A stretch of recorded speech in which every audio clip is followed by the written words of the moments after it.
কথা বলছেন হালকা পাতলা এবং চিনতে পারছেন অনেককে।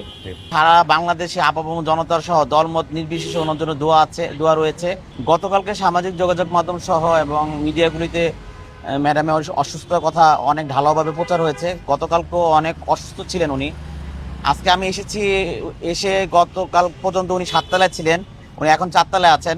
উনি ওটিতে আছেন। ওনার যে দীর্ঘদিন যে বিভিন্ন ধরনের অপারেশন হয়েছে এবং ওই পেসমেকার বসিয়েছেন, ওইটা পর্যবেক্ষণ করছেন ডাক্তাররা। তা আমাদের জাহিদ সাহেব আছেন, এটা পরীক্ষা নিরীক্ষা হচ্ছে। গতকালকে থেকে আলহামদুলিল্লাহ আজকে অনেকটা উনি সুস্থ, আমি যতটুকু জানতে পারলাম পরিবারের কাছ থেকে। আসলে আমাদের নেতাকর্মী তো দেখার কোনো সুযোগ নাই, উনি যেহেতু অনেক অসুস্থ। পরিবারের লোকজন আছে, তাদের কাছ থেকে জিজ্ঞেস করেছি, আমি নিজে গিয়েছিলাম, জিজ্ঞেস করে জানতে পারলাম যে উনি কথা বলছেন হালকা পাতলা এবং চিনতে পারছেন অনেককে।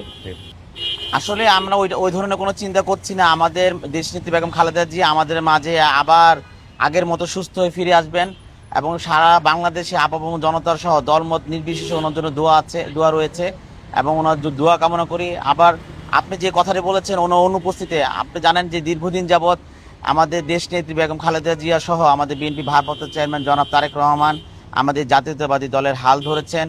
ওনার নির্দেশেই আমরা আন্দোলন সংগ্রাম করেছি, আমাদের ভারপ্রাপ্ত চেয়ারম্যানের নির্দেশেই উনি দলটা এখন পরিচালনা করছেন। আমাদের দেশনেত্রী বেগম খালেদা জিও অবগত আছেন, ওনারও নির্দেশক্রমে আমরা জাতীয়তাবাদী দল এখন পরিচালনা হচ্ছে। এ ধরনের কোনো যে জিনিসটা আমাদের এই যে আমরা চাই যে আমাদের মাঝে আমাদের নেত্রী আবার ফিরে আসুক। উনি ইতিমধ্যে গতকালকে এই ব্যাপারে সামাজিক যোগাযোগ মাধ্যম সহ প্রিন্ট মিডিয়া, ইলেকট্রিক মিডিয়ার মাধ্যমে উনি ওনার বক্তব্য পেশ করেছেন যে দেশে আসার বিষয়ে। ওনার তো মা অসুস্থ এবং ওনার মার সাথে ওনার কিন্তু অনেক সন্তান দেশে, আমরা কিন্তু ওনাকে মা বলে আখ্যায়িত করি। তো ওনার একটা বিষয় আছে যে যেহেতু উনি সন্তানের জন্য, মায়ের জন্য তো সন্তান কাঁদবেই এবং এই দেশে কিন্তু আরও অনেক কিছু আছে। ওই সব কিছু বিবেচনা করে আমাদের বিএনপি ভারপ্রাপ্ত চেয়ারম্যান সঠিক সিদ্ধান্ত নেবে যে এই মধ্যে দেশে আসা, যেহেতু মা অসুস্থ ওনার আসাই দরকার এবং সার্বিক বিবেচনা করে উনি একটা সিদ্ধান্ত নেবেন বলে আমি আশা করি।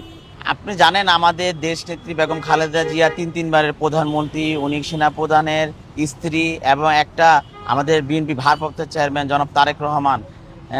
এই আন্দোলন গত দুইবার আন্দোলন উনি নিজে পরিচালনা করেছেন। এত যোগ্যতা সম্পন্ন একজন নেত্রী, তো ওনার বাংলাদেশে মানুষ ওনার আপামর জনতা দলমত নির্বিশেষে ওনার প্রতি ভালোবাসা আছেন এবং দেশে মানুষেরও ভালোবাসেন।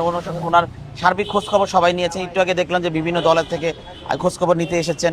উনি আসলে দলমত নির্বিশেষে একটা আপামর জনতার নেত্রী, বাংলাদেশের নেত্রী। আমরা গতকালকে থেকে কর্মসূচি হাতে নিয়েছি, বিভিন্ন থানা এবং ওয়ার্ডে মিলাদ মাহফিল, দোয়া মাহফিল আয়োজন করছি এবং আজকে আবার নতুন করে আমরা ওয়ার্ড এবং ইউনিট লেভেলে 622টা ইউনিট আছে এবং আমাদের 71টি ওয়ার্ড আছে এবং 26টা থানা।